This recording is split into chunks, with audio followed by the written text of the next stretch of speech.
WWE हमेशा से ही fans की आंखों में धूल झोंकने में अच्छा रहा है और वो कुछ चीजें कैसे करते हैं ये फैंस को बिल्कुल पता नहीं लगने देते। लेकिन WWE अब कई दशकों से एक सफल रेसलिंग प्रोडक्ट बन चुका है, जिसमें उनके प्रमुख शो मंडे नाइट रॉ के 25 साल भी शामिल हैं। कभी कभी कुछ गलतियां कर देना बहुत स्वाभाविक है, जिससे WWE के कुछ बड़े राज जनता के सामने आ गए।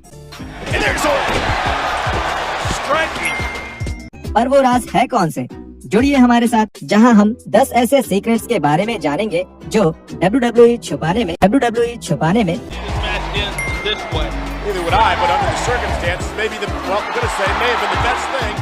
सिन कारा's ट्रैम्पोलिन।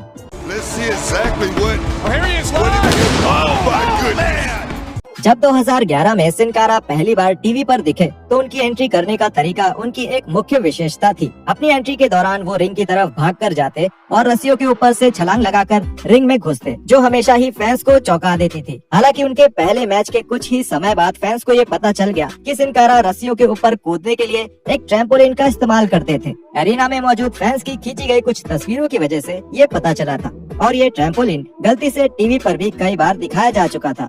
इसकी वजह से WWE ने सिन कारा के रिंग में आने का तरीका बदल दिया और वो ट्रैम्पोलिन हटा दिया गया। अब उसकी जगह सिन कारा एक साधारण एंट्री करने लगे, जिसमें वो भागकर रिंग के अंदर आते और बीच की रस्सी के सहारे एक आम सी गुलाटी मारते। फैंस को यह तरीका भी काफी पसंद आया था। Referee help.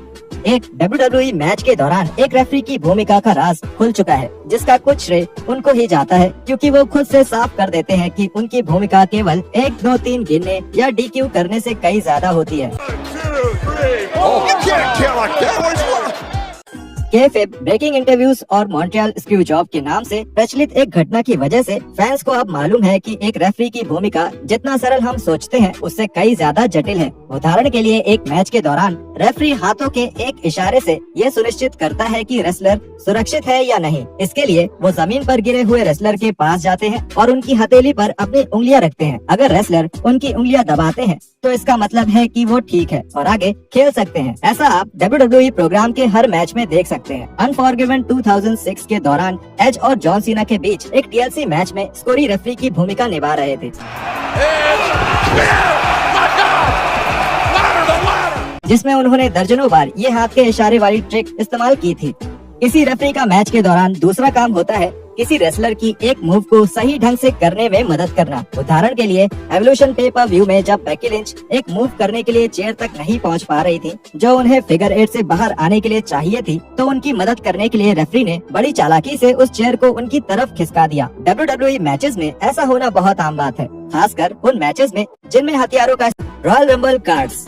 2017 में रॉयल रंबल ने अपना मशहूर रॉयल रंबल पे-पर-व्यू एक आम रिंग में ना करके रेसलमेनिया 17 की तरह ही एक बड़े गुम्बद के अंदर करने का फैसला किया। WWE को बाद में ये एहसास हुआ कि रंबल के दौरान 30 रेसलर्स अलग अलग दिशा से भागकर रिंग के अंदर पहुंचते हैं, तो अब जब उनका मैच एक बड़ी जगह में होने वाला था तो जाहिर है कि कुछ रेसलर्स को रिंग तक पहुंचने में ज्यादा समय लग सकता था। अब WWE के पास इसका एक ही रास्ता था। उन्होंने फैसला किया कि वो शुरुआत में कुछ बड़े रेसलर्स को अंदर आते हुए दिखाएंगे, जैसे कि बिग शो, ब्रॉन स्ट्रोमैन और ब्रे वाइट, और फिर तुरंत ही रिंग में होने वाली लड़ाई दिखाने लगेंगे। और फिर जैसे जैसे रेसलर्स रिंग में घुसते जाएंगे वो उन्हें दिखाते रहेंगे। ये रेसलर्स थके हारे नहीं लग रहे थे, क्योंकि बाद में ये दिखाया गया कि उन्होंने रिंग तक पहुंचने के लिए कार्ड्स का इस्तेमाल किया था। सोशल मीडिया पर शो के दौरान की कुछ फोटोज की वजह से फैंस को ये पता चल पाया कि कैसे कुछ रेसलर्स रिंग में इतनी जल्दी पहुंच गए। इसमें कोई दो राय नहीं है कि इस समस्या से निपटने का WWE का ये तरीका बहुत ही रचनात्मक था। बस सोचने वाली बात ये है कि उन्होंने 1997 में ऐसा कुछ क्यों नहीं सोचा। Number 4, promo notes. अब मान ही लेते हैं कि ये कोई बड़ा राज नहीं है कि WWE के ज्यादातर प्रोमोस पहले से ही लिखे हुए होते हैं, और पिछले कुछ वर्षों में WWE ने कई मौकों पर अपने फैंस को ये साफ साफ दिखाया भी है। उदाहरण के लिए, एक बार द रॉक को अपने प्रोमो को अपने हाथ पर लिखना पड़ा था ताकि वो उन्हें याद रहे, जिसका बाद में जॉन सीना ने मजाक भी बनाया था। Just like I don't need my notes for my promo on my wrist. इसका दूसरा उदाहरण है जब रोमन रेंस अपने प्रोमो की लाइंस भूल गए थे, जिसकी वजह से जॉन सीना ने उनको बहुत कुछ भी के ये राज की उनके प्रोमोस पहले से ही लिखे होते हैं ये हाल ही में दिखाई दिया, जब टकर एक बैक स्टेज सेगमेंट में अपने हाथ में अपने स्क्रिप्ट लेकर ही आ गए और फिर शॉट के दौरान ही उसको पीछे फेंकते हुए दिखे। ऐसा ही कुछ हुआ था पॉल हेमन के साथ जब वो स्मैक पर बातचीत कर रहे थे। Just a note from Roman Reigns. Oh. He doesn't like your questions very much. Fake crowd noise 1999 से लेकर 2016 तक स्मैकडाउन हर ट्यूसडे को रिकॉर्ड किया जाता था, जिसका मतलब था कि WWE शो को जितना चाहे और जैसे चाहे अपने हिसाब से बदल सकते थे और ये बात जनता के रिएक्शन पर और हील्स के खिलाफ शोर मचाया जा सके। हमें ये इसलिए पता है क्योंकि कुछ मैचेस के दौरान वहाँ मौजूद लोगों ने ही ये बताया है कि टीवी पर कुछ रेसलर्स के लिए जो प्रतिक्रिया दिखाई जाती है I'm just the guy. असल में वो उससे बिल्कुल अलग ही होती है।